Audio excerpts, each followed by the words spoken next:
Okay,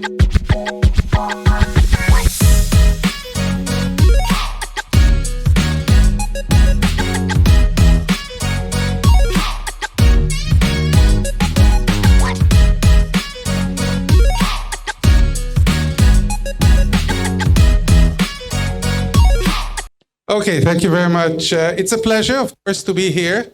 I flew in yesterday from Mendrisio through Milan. I was at the geoscience conference and listening to geologists. They're extremely realist, objectivist, and truth seekers. And I was hoping, to some extent, that I'll be in a different crowd. Now that I have been listening to the previous presentations, I have my doubts. My presentation originates from a conversation in Vienna with Ljubisha.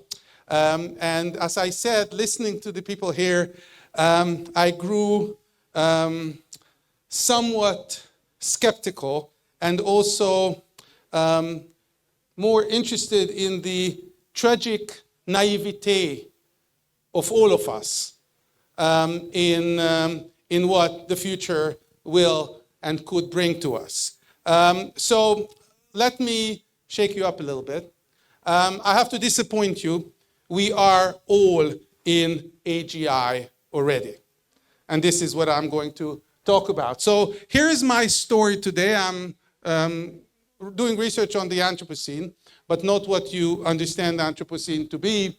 Basically, what I argue, so here's the story, that the Anthropocene is a political ontology, actually the most successful Newtonian, Cartesian, Aristotelian, so Western political ontology that has convinced all of us that we live in a one-world world that is the real. And so artificial intelligence, especially LLMs, are an interesting move because part of the Anthropocene, this political ontology, is revolving around logos. Logos is a little bit more and different than speech, but most importantly, what LLMs do is remove the human and thus remove politics from logos. And this is what AGI is all about. It removes the anthropos from the Anthropocene. So this is what I'm talking about today. Forewarn, you are now, 20th of November, you're living in the Holocene, but not for long, because there is a process that is going on naming our era the Anthropocene. So the Anthropocene working group is defining the era starting in 1951. There's a voting process, and there are many Anthropocenes, but all of them revolve around the concept of an era that is an epoch or a time scale that is the Anthropocene that starts at some certain and definite point. And so while you are now living in the Holocene, maybe tomorrow, next year actually, when it's accepted, you all will be living in the Anthropocene. So there are, let's be happy about it. So there are many debates, of course, in every science, the geosciences and geology and geography as well. So I put down my position, and that's what I'll suggest, that the Anthropocene is actually a political ontology. I'm an STS scholar, so I have an STS gaze, and STS basically claims, as you see here, that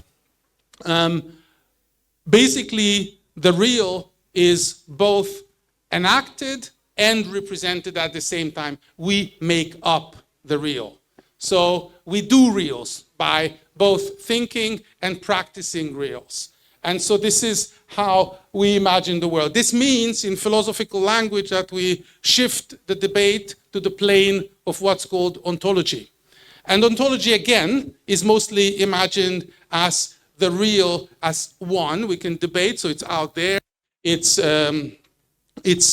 filled with determinate objects.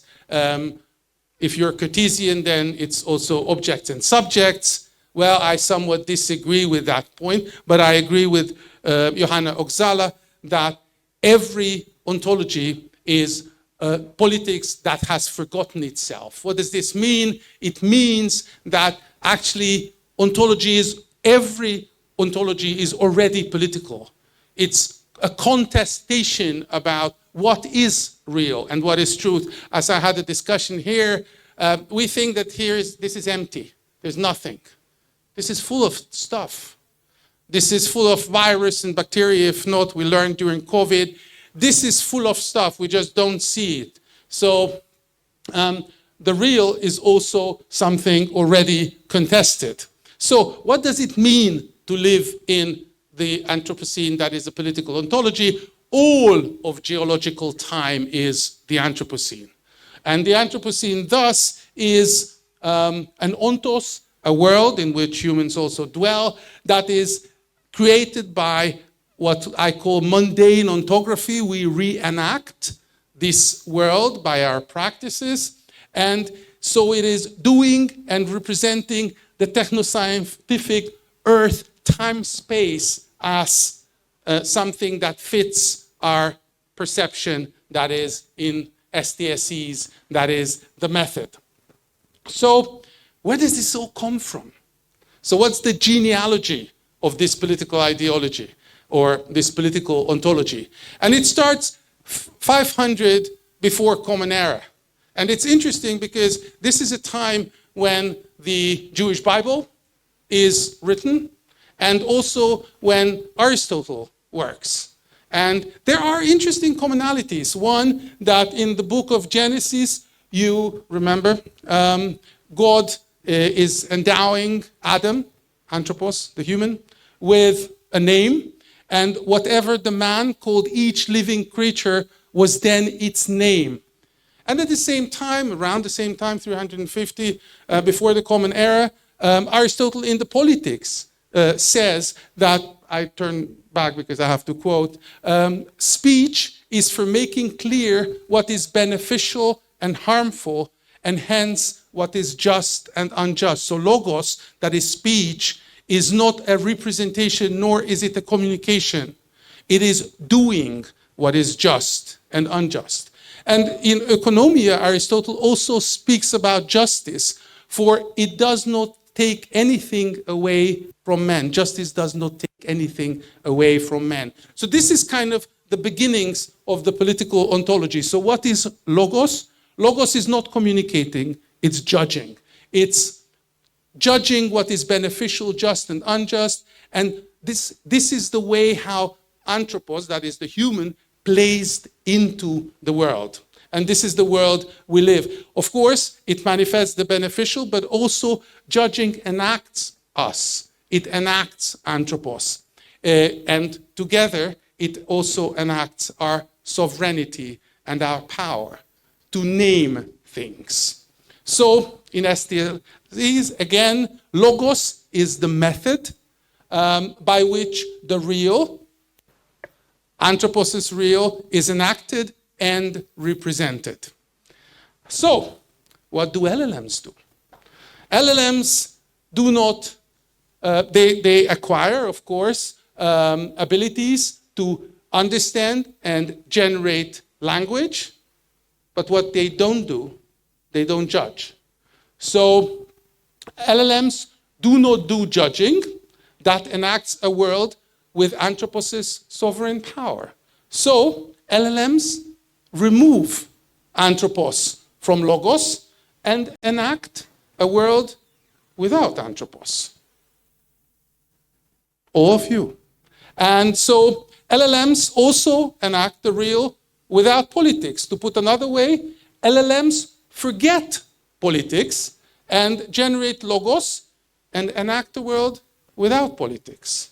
So while 500 years ago, 2,500 years ago, so 500 before Common Era, Aristotle told us that we live in politics in logos, or by enacting logos. LLMs make the move to remove both us and politics from the world. Okay, so we are now living before, as I said, we're living in the late Anthropocene. And what is this late Anthropocene then? Hi. He, she. It's pretty surprised, actually. Yeah, pretty surprised. Would you like to come to the stage with me? Okay, so she's not very interested in what I'm saying.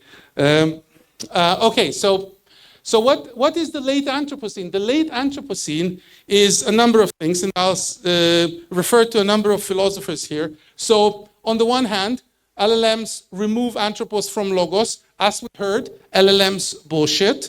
This is what Frankfurt showed us on his writings on bullshit. LLMs are not language. They create language. LLMs remove politics from the world, as we may find it in Agamben, Giorgio Agamben. LLMs make logos apolitical. LLMs create anthropos as bare life. So LLMs remove logos and forget ontos. And to be somewhat elevated using Heidegger's language, LLMs remove beings from the house of being, that is, language.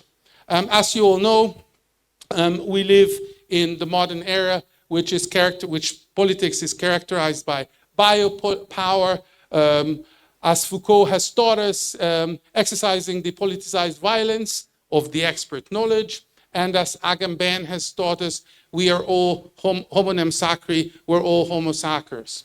So we now move biopower to logopower. What is logopower? Logopower is administering being by depoliticized logos as opposed to power knowledge.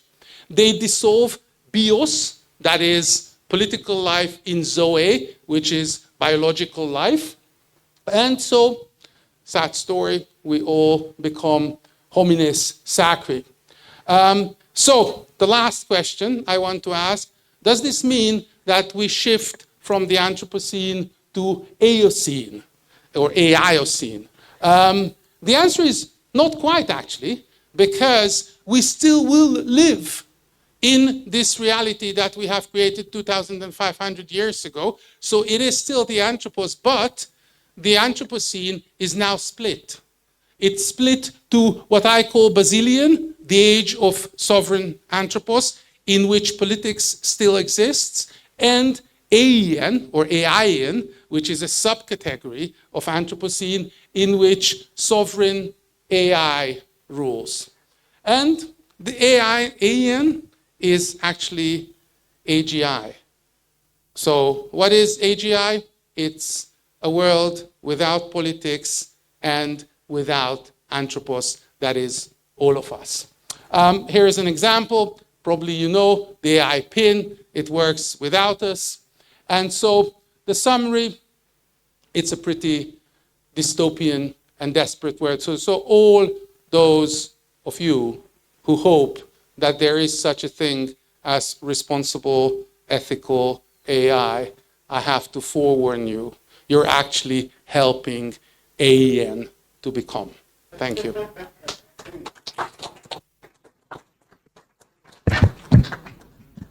Thanks. Sorry about this. Thank you very much, Robert. Do we have questions in the audience? Kevin?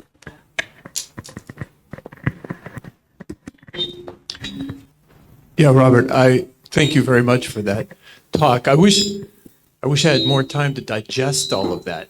It came out pretty fast. But one of the things I was going to ask is, about your assertion that AIocene is apolitical. What about the fact that the stronger AI gets, the more it's used as a political tool, especially on social media?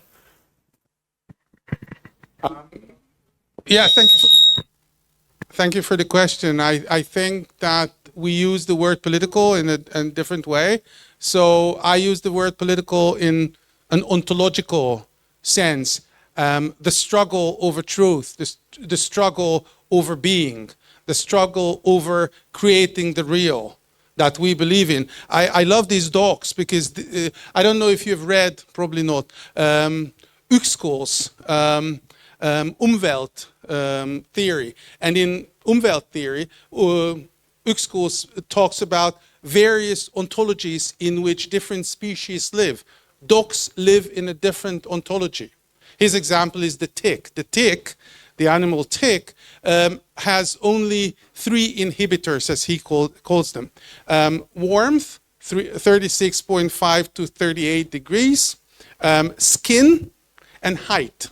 So basically what the tick's world looks like is all manipulated by these 3 inhibitors. I don't know about the dogs, but they also live in a different ontology. Also, as you might have read Thomas Nagel's famous article about can we know how is it like to be a bat? And his answer is no, we can't know what it is like to be a bat. So that's what I mean by the politics. I would have loved to have these dogs on stage and tell us what their ontology looks like and how I think they're oppressed or not. I don't know.